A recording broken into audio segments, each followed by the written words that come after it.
Meditation is not something that you can attain only after meeting a saint at the top of a mountain, shaving your head, wearing an orange robe, and then living inside a cave for the rest of your life.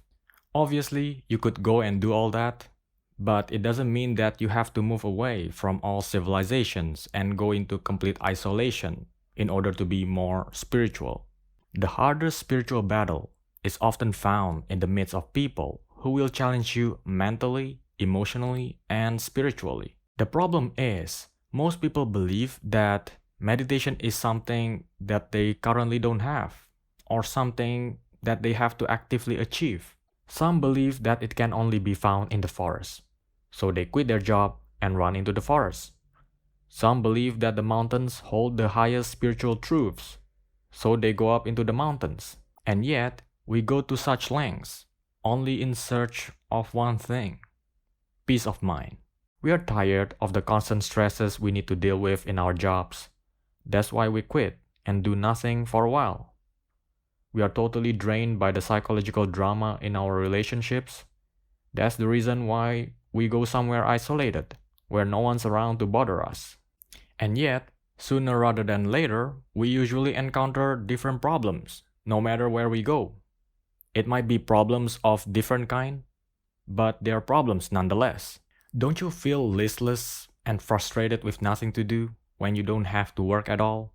This idea that not having to work gives you tremendous sense of freedom turns out to be bogus after all. You might have all the time in the world to do anything you want to do, but ultimately, peace of mind can still elude you. No matter what kind of circumstances you find yourself in, you will encounter problems. Perhaps they might even be bigger problems than the ones you had before. The cold hard truth is, problems are a facet of life, and we can't really escape them. Despite this, we still go on running and running away, naively believing that someday life would be rid of any conflicts and problems if we are just persistent enough in shifting stuff around. This idea that we have the power to control everything in the minutest of details has made us extremely neurotic. We go on changing the conditions in our life, from the people we would like to work with, to the dream house we want to live in. Until that happens, we won't be satisfied with where we are. But then, it's unlikely we'll be satisfied anywhere if we have the wrong attitude towards life. Many rich people remain deeply dissatisfied with their life despite the enormous riches they possess. They might have solved a financial problem, but now they have an entirely new one, which is making sure that no one could get their hands on their newfound riches. The more houses they have, the more surveillance cameras are needed to make sure they are safely protected. They are back to square one again, where problems still exist, and they are in fact not any happier than they were before. They might even have bigger worries than when their life was much simpler.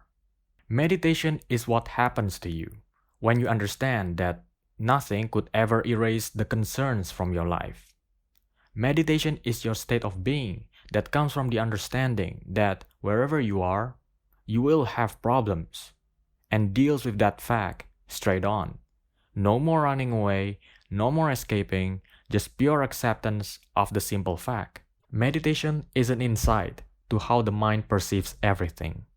What's a problem anyway? Devoid of any sentiments, every facet of reality is always neutral. It's neither good nor bad, neither positive nor negative. It's only the mind that perceives it in a certain way. How you perceive something to be troublesome may not be shared by someone else. Rather, he might see it as an opportunity. If you're stuck in traffic, you're very likely to get upset that you're gonna be late to work.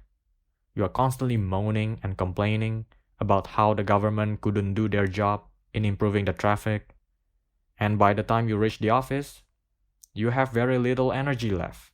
But a person in meditation might be in the same position, but approaches it quite differently. Instead of bickering and moaning, he deals with the fact right then and there. He acknowledges that the traffic upsets him, but no energy is lost through all the useless complaining that doesn't solve the problem and is only making matters worse. Instead, he uses his energy to think about what he can do at the moment.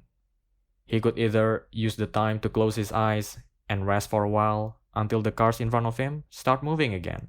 Or he could imagine himself moving to a city without that much traffic. He starts thinking of meaningful ways on how he could actually improve his life conditions.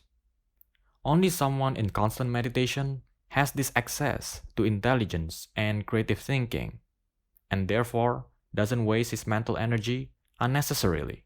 Our attitude towards everything is heavily affected by our state of mind. What is perceived as bad is often created by the movement of thought in that direction. What's perceived as good is also created by another movement of thought in the corresponding direction. If we are in meditation, we possess the awareness of these movements of thought, and therefore the ability to break free from the conditioning of the mind. What many people don't realize is, meditation doesn't happen only at some particular times of the day. Meditation doesn't necessarily happen when you're able to sit in a certain posture for a period of time and no one's bothering you. Many people think that just because they have meditated that one time, they can afford to let their thoughts and emotions run wild for the remainder of the day. That way, your meditation is extremely conditional. Only when you have the perfect settings for it can you meditate. But if you truly wish to make a change, meditation should be done at all times throughout your waking day, from the moment you wake up to the moment you go to bed at night. You don't need the right conditions to meditate. You can practically meditate anywhere, from the quietest of places to the busiest. It's actually a good practice to test yourself in presumably the wrong conditions.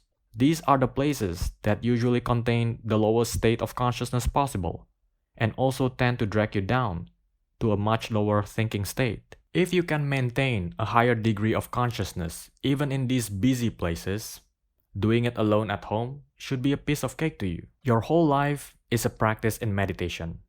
A contented life is never the result of achieving the right conditions, such as the perfect job, the perfect husband or wife, in which case your happiness is extremely conditional and extremely dependent on these external things that are ultimately beyond your control. It's like you're basically waiting for life to turn out exactly the way you want it to before you can allow yourself to be happy, which then might never happen. Even if it does, who's to say everything will stay the same? One day, that perfect husband or wife will eventually stop being perfect. They will age and have wrinkles on their face. You could lose the perfect job that you desire. The company might go bankrupt and you might need to find another job elsewhere. The happiness of a worldly man is always dependent on positive events taking place outside of him. Then he goes on striving to improve the external conditions of his life until a day comes when he finally declares that he no longer has any problems. The meditative man, however, is different. He declares that the imperfections of his life only go as far as the imperfections of his mind that perceives it. Having met with this fact, he strives not only to improve the quality of his external life, but even more importantly, the quality of his internal thoughts. Despite any turmoil of life, he stays aloof and grounded in the complete awareness of his true self. That's beyond any worldly concerns.